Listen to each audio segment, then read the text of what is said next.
Alors, en tant que partenaire de cette journée et donc président du BAS, c'est une occasion unique d'échange entre les industriels, les agences, les clients, les utilisateurs et organisé avec le support des institutionnels. Donc c'est un moment privilégié dont nous profitons complètement.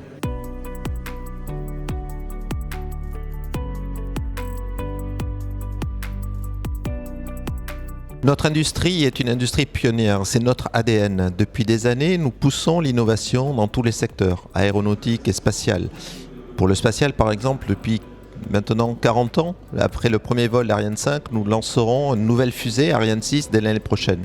Dans l'aéronautique, il y a des enjeux extraordinaires de mutation technologique liés à la décarbonation du transport. Voilà, donc c'est un fil rouge essentiel, mais qui est encore une fois inscrit dans notre ADN de l'aéronautique et du spatial.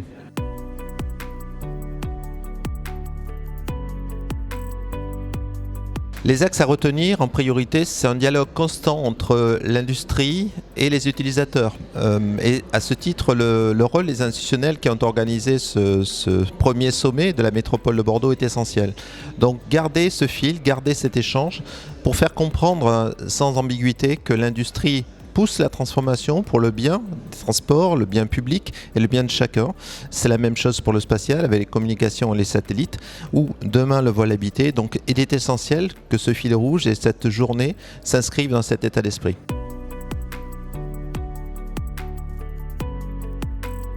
Alors les thématiques bien sûr pour les prochaines éditions, en ce qui concerne l'aéronautique, bien évidemment, ça va être la mutation du transport avec les alternatives, la mutation de la motorisation électrique, hybride et bien sûr hydrogène.